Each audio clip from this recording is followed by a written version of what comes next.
Hi drawing students, so I'm going to show you a quick demo on mixing colors with dry pastels. So these are your dry pastels.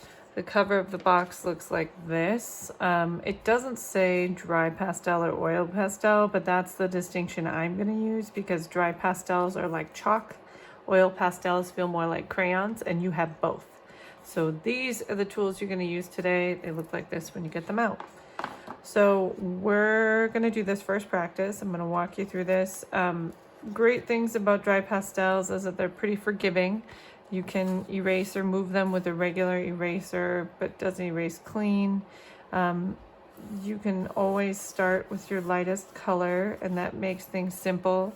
I don't recommend drawing with pencil first because it usually shows up as you continue. So I see yellow in this, and when you're drawing with color and pastels, you want to think about like what's underneath and what's making it glow. And you can kind of see on the right side of this, there's a little bit more of a bright orange glow.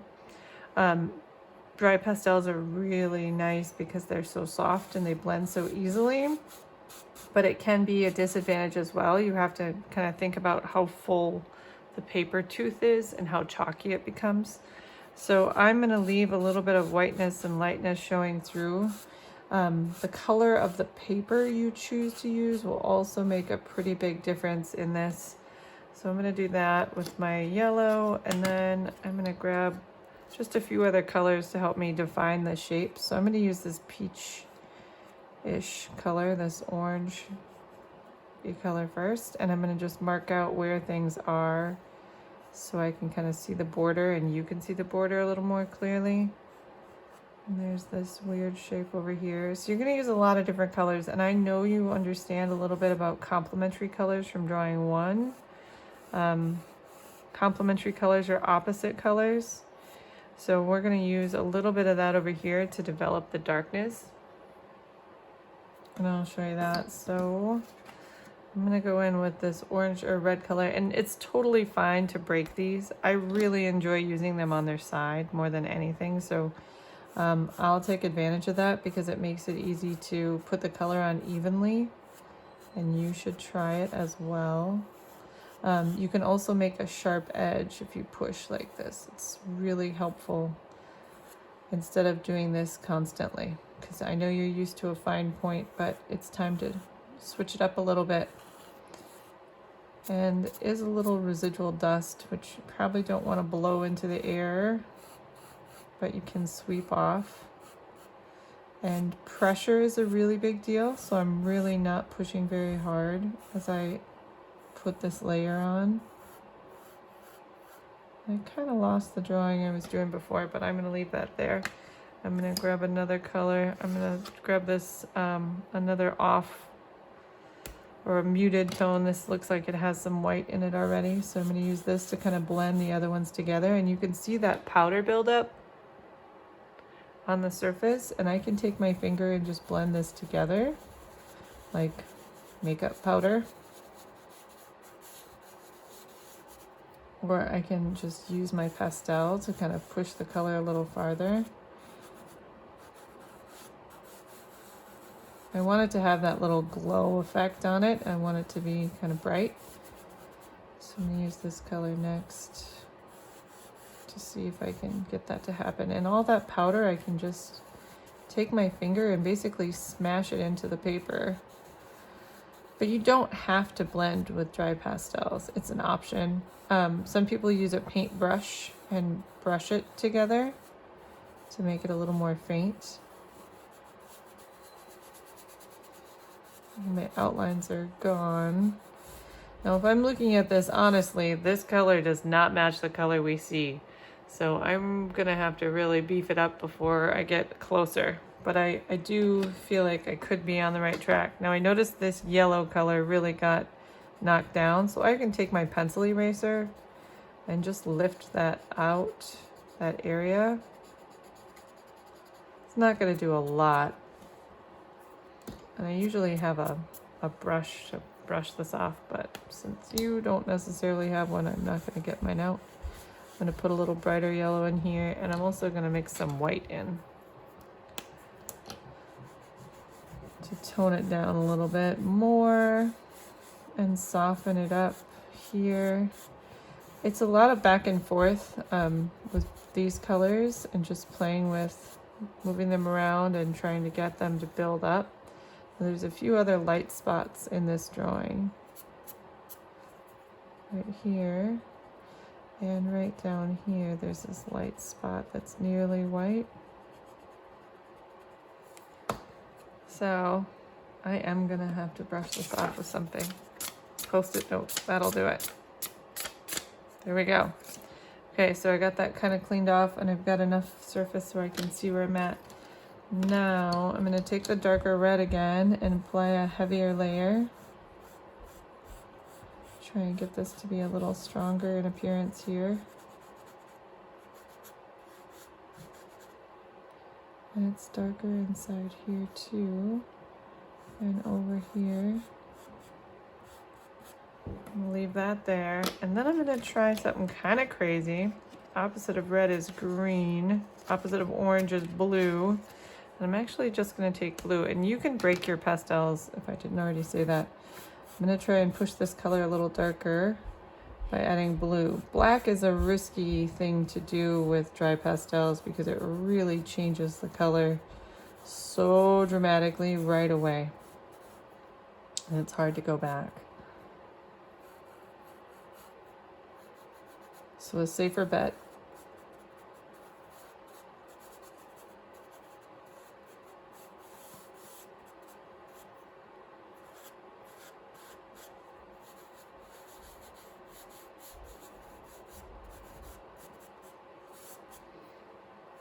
This might not be the color I want yet, but I'm not giving up. I'm gonna go back with my red.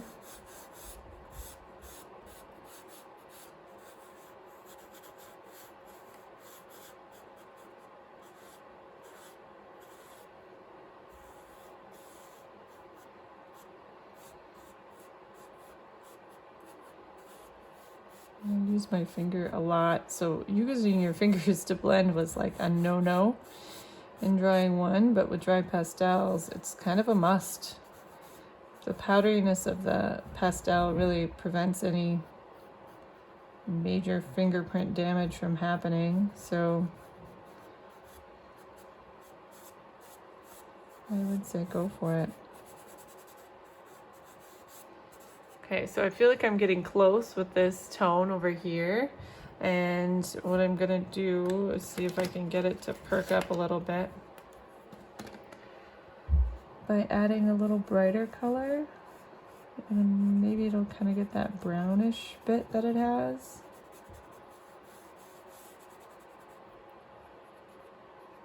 I see that anywhere else. And there's a little more of this orangey tone up here. I'm not freaking out about the details that kind of keep disappearing on me because I know I can put them back. So I'm just kind of working with the colors that I need to in the bigger areas. All right, taking my Post-it note and brushing this off again. Okay, I'm feeling better about that. Now I'm gonna try and put my bright and light yellow back in here by erasing this weird little shape. And then there's a bright light yellow that goes up here.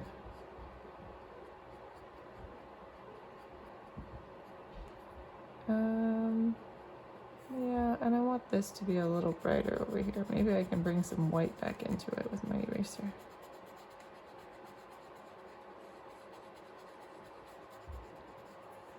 Okay, Post-it note. It's a pretty good compromise for this, not having a, all right. So now I think I'm gonna put the yellow that I want in here, and I'm actually not gonna use the bright yellow. I'm gonna use this lighter yellow and leave a little white showing.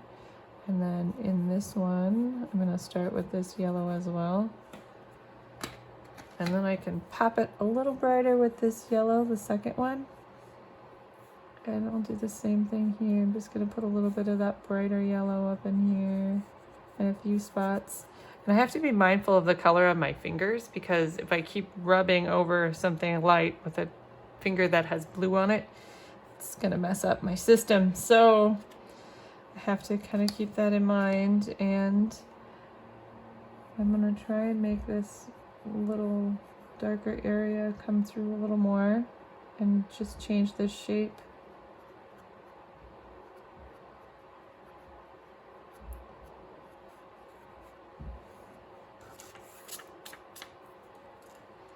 Okay, so now I'm gonna take my blue again and make that little stem part. And I am gonna stick with blue. I think I could use also a little brown. It does look like it's a little brown. A little brown over the top of that. It appears dark, that's the key. And maybe I'll use the brown for the shadow in here. Now you can use a tortillon with this, or even a Q-tip would work. If you are sensitive to getting dirty, then that would be a good solution. I don't feel like that is enough of a color change here. I'm going to use this blue for the shadow around here. I'm going to smash it in here with a little red and see how that does. Ooh, not great. All right, now I'm bringing my eraser back because I don't like all this business in here.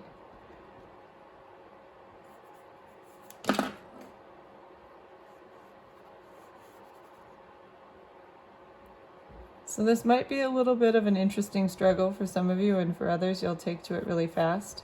The other thing you're going to notice with your pastels is that you can see the whiteness through the paper.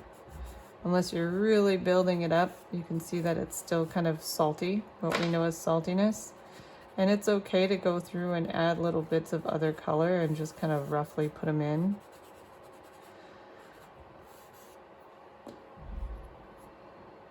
Wherever you want those colors to just go a little farther.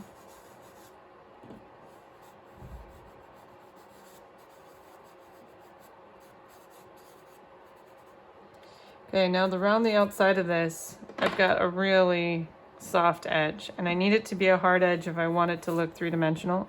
So I can erase like this around it, or another trick. This is not as developed as I want it to be, and I'm trying to not make this super long. Put a little more dark in it.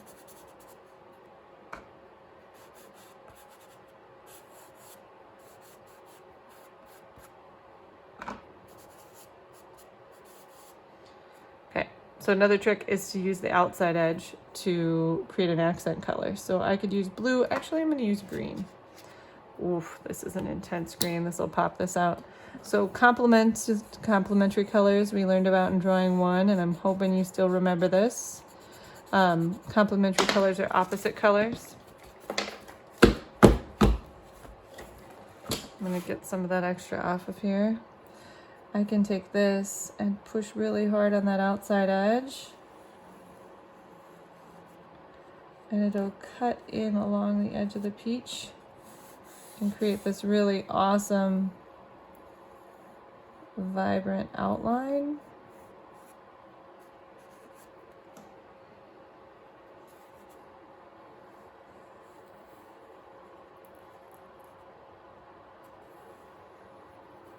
And it'll also help just make it look a little more finished. So there we have it.